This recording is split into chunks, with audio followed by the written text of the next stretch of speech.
In this noisy world, there exists a place where time seems to have come to a stop.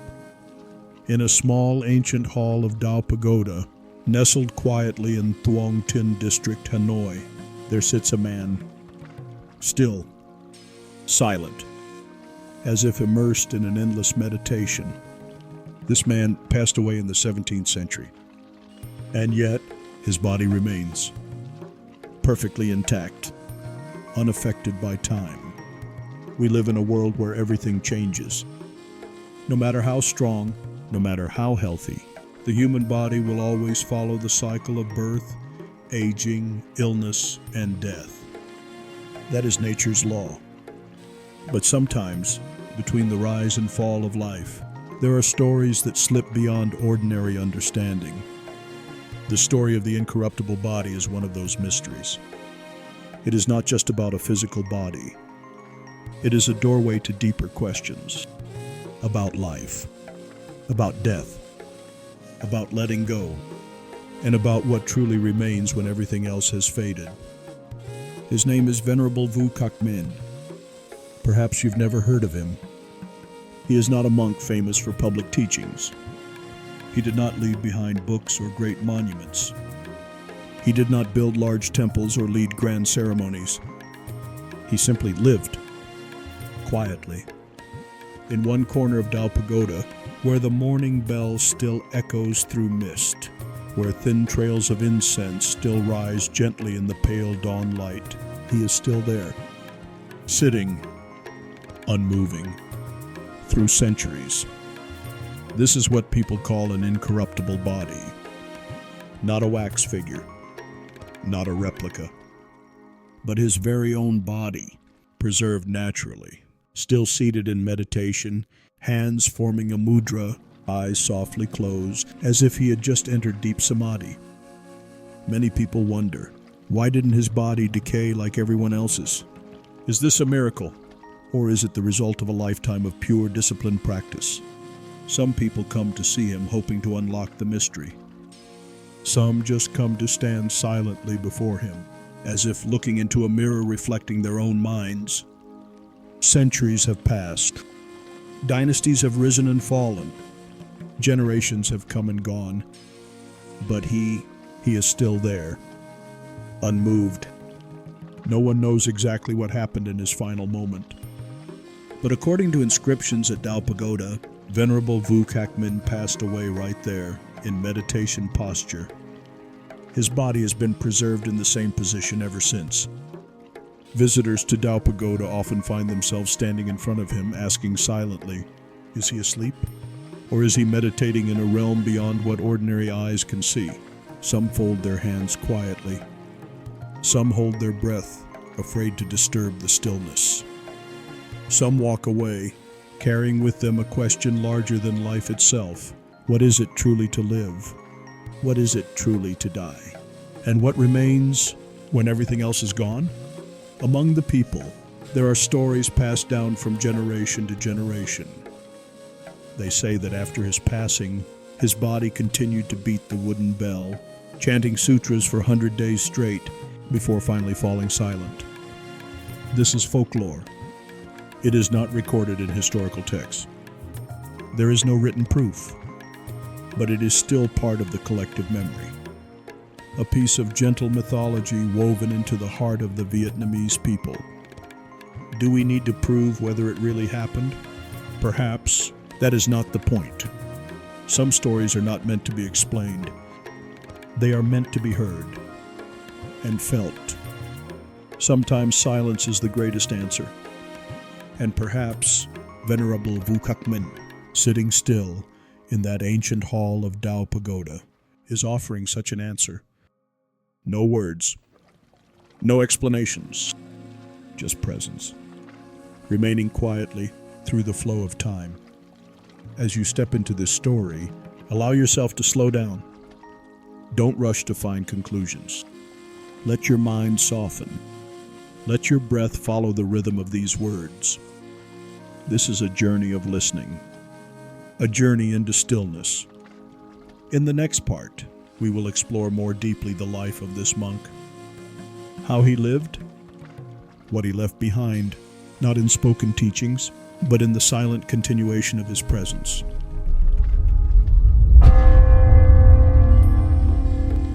Some people choose to live quietly, without fanfare, without grand gestures. But somehow their presence leaves a mark on time, in ways that words cannot capture. Venerable Vũ Khắc Minh was one of those people. When you hear his story, you won't hear about large sermons or great teachings recorded in books. There are no tales of public gatherings or monumental temples built under his name. People only say this: he spent his life in silence, in stillness. He chose to live as a humble monk, quietly residing at Dao Pagoda, a small ancient temple in Thuong Tin just outside Hanoi. It wasn't a busy temple, not grand or lavish, just a simple place where peace lingered, a place where the morning bell still rings softly in the mist, where trails of incense curl into the cool morning air, passing through wooden doors weathered by time. That was where he lived, light as a drifting cloud, silent as water flowing through stones. Each day was a day folded into stillness. According to local accounts and temple records, Venerable Vũ Khắc Minh lived a life of simplicity and austerity. He did not seek fame. He did not desire spiritual titles. He did not involve himself in worldly matters. His mornings began long before the sun rose. While the rest of the temple was still asleep, he quietly swept the leaves in the courtyard. There's a story about this, one that has been passed down through generations. They say he never stepped on young grass.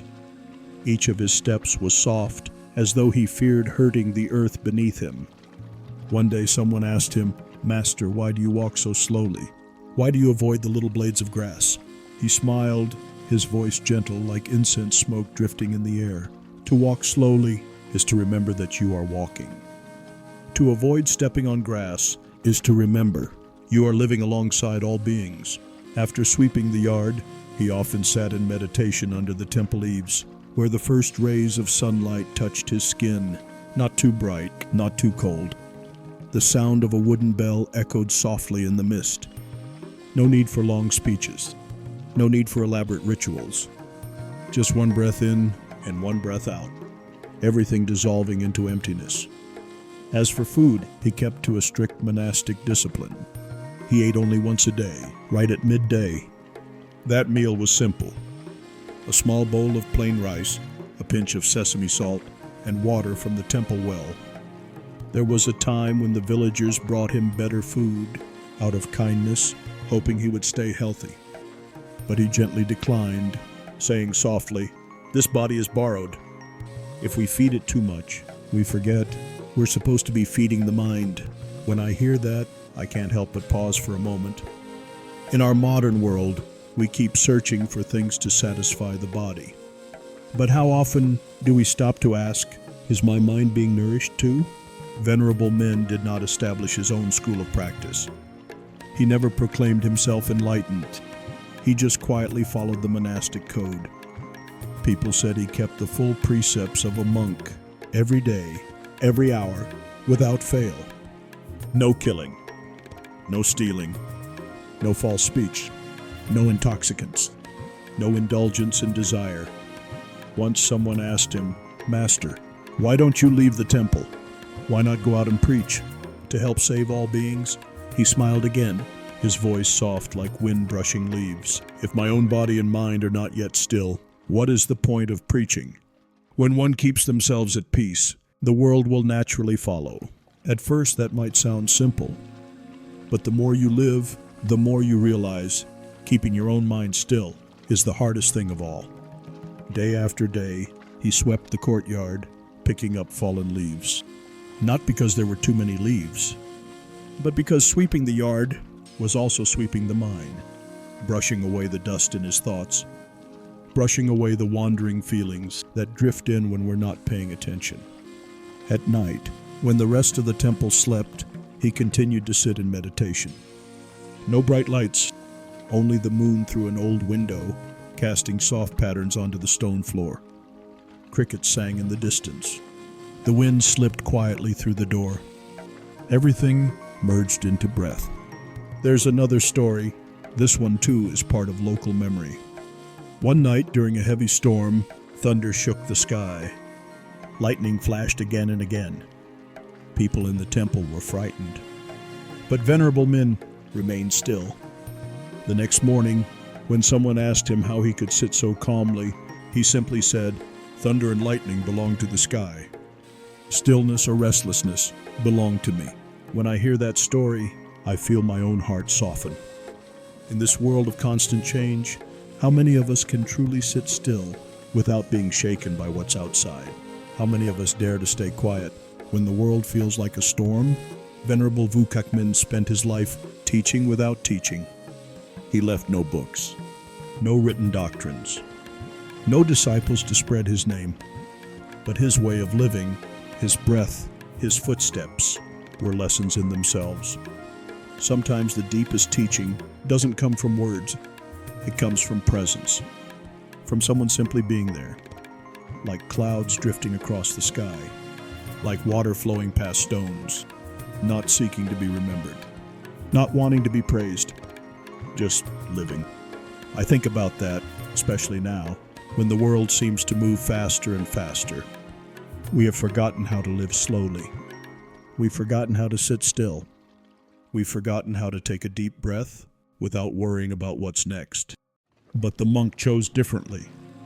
He chose to live that way for his whole life, not because he didn't know what life was, but because he knew it too well.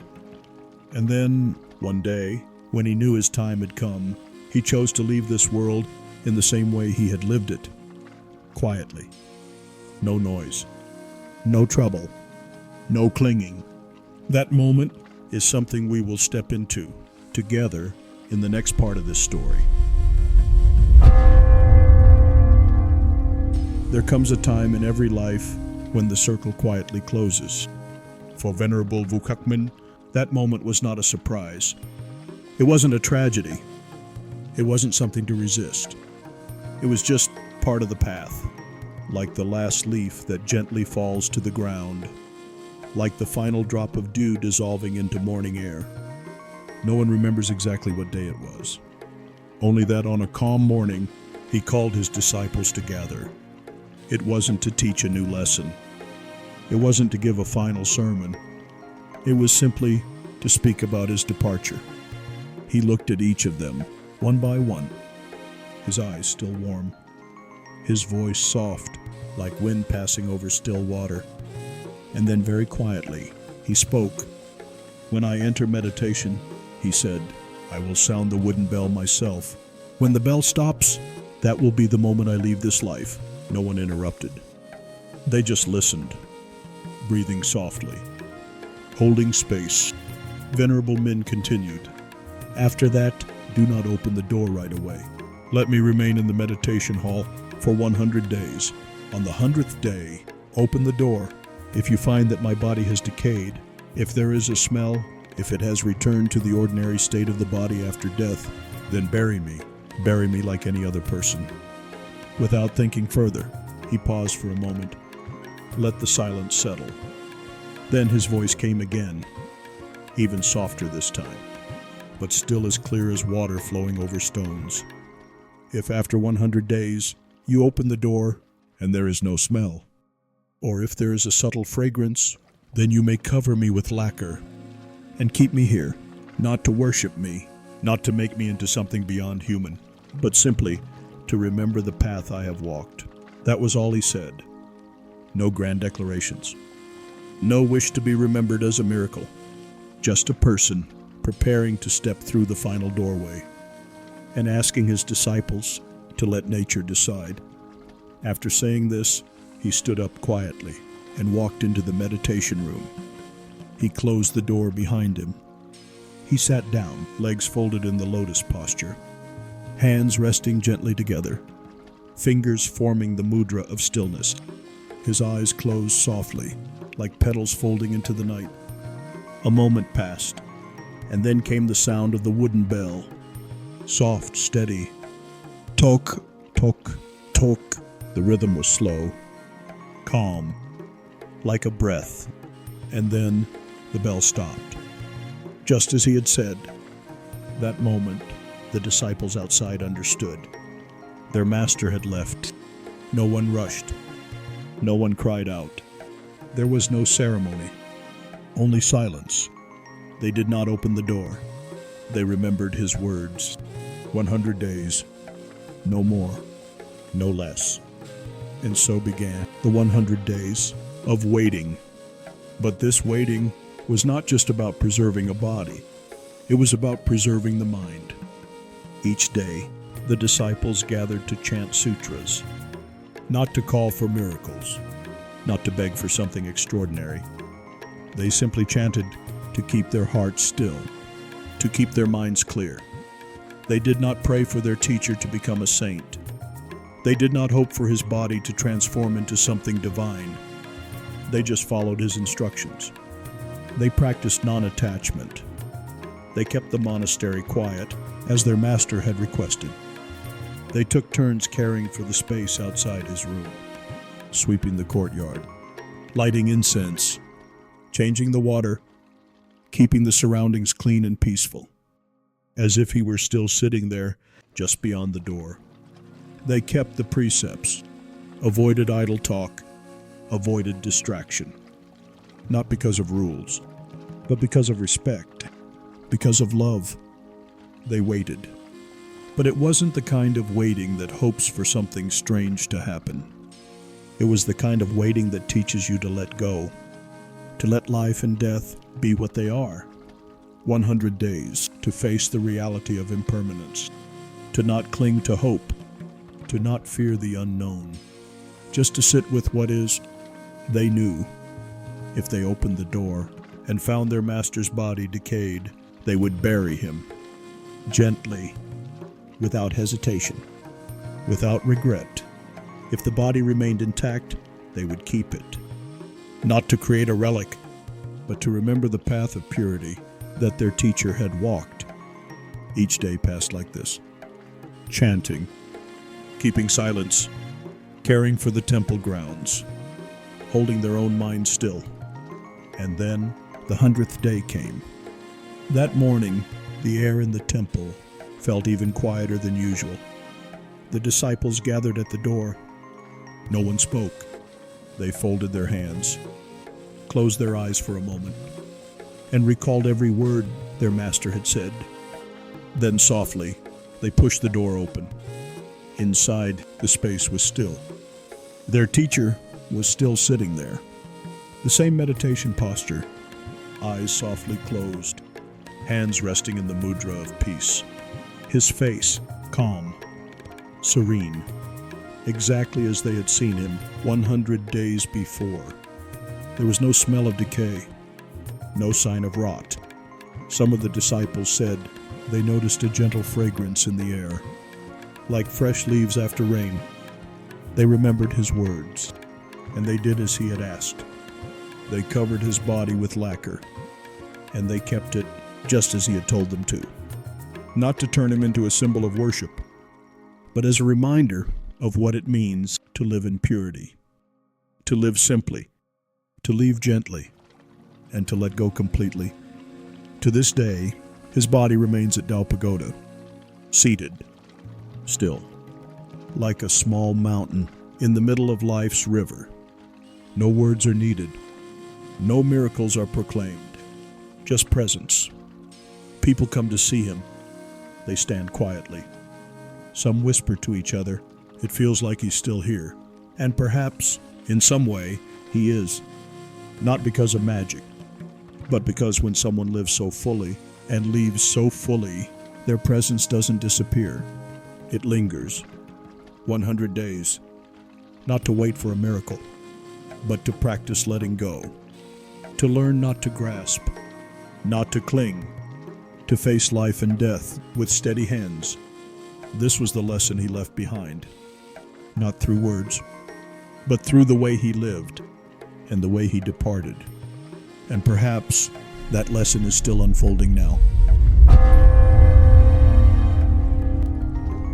There are stories that even when they end, we're still not quite sure what to call them. Are they truth, legend, or simply a fragment of human memory. About silence, the story of Venerable Vũ Khắc Minh feels like one of those. He lived a life without seeking fame, without trying to become a legend. And yet, after his passing, his body remained, seated, still, never decaying. Some call it an incorruptible body. Others call it a miracle. And there are those who believe perhaps it's just the result of natural conditions, the climate, his simple diet, a lifetime of discipline. I don't have the answer. And honestly, I don't think I need one. Because the part of this story that stays with me isn't about the body left behind. It's about how he lived and how he let go. I often think about how in the modern world, we spend so much time trying to hold on. We hold on to youth. We hold on to reputation. We hold on to the image of ourselves in the eyes of others. And sometimes we even hold on to things that have long passed their time. We're afraid of losing. But in the end, the greatest loss we all face is losing ourselves. Venerable Minh didn't run from that. He lived in meditation, ate little, spoke little, walked slowly, as if not to hurt even a single blade of grass. And when the time came to leave, he gave his disciples a simple instruction. Let his body follow nature. If it decayed, bury it like any ordinary person. If it remained intact, keep it, not to worship, but as a gentle reminder of a life lived in simplicity. I wonder sometimes how many of us dare to live that way, to step into life without clutching, without trying to be someone in the eyes of the world, to live as lightly as a breath. And when the time comes to leave just as gently. I remember sitting quietly once, near his body at Tao Pagoda. I didn't feel a sense of mystery. I didn't feel the need to explain it. I just felt my heart soften. Not because I understood everything, but because I realized some things are not meant to be understood with the mind. Some things you just sit with, breathe with, let them touch you quietly. The incorruptible body, whether miracle or not, isn't really the point. The real treasure is the way he lived and the way he let go. In this life, we run very fast. So fast that sometimes we forget why we're running. We chase after more, but forget how to let go. We move forward, but rarely stop to look inside. Venerable Minh chose another path. He chose stillness. He chose not to cling. He didn't try to become immortal. Yet in some natural way, he remains. I think about that. Maybe this is what it means to continue living, not through a body that refuses to decay, but through a life that quietly touches others. A gaze that holds peace. A breath that knows how to rest. A life that doesn't leave extra wounds in the world. And then when it's time to go without noise. Leave only silence. Now you might ask, so is the incorruptible body real, or is it just legend? I don't know. And I'm not trying to know. Because some stories, if we push too hard for answers, we lose what matters most, the stillness in our own hearts. Sometimes it's better to let a story end without really ending. To leave it open, like a bell that's still softly ringing in the wind. Not so we can stop here, but so each of us can carry the story forward in our own way. Maybe after this video ends, you'll still think about Venerable Minh, about the body that remains, about the 100 days of waiting. Or maybe you won't think about it at all. Maybe you'll just feel your heart quiet down a little, and that's fine too. Because stories like this are not meant to be explained to the very end. They're meant to be left right there, like a stream of water passing gently through the mind. No need to hold on, no need to let go. Just listen.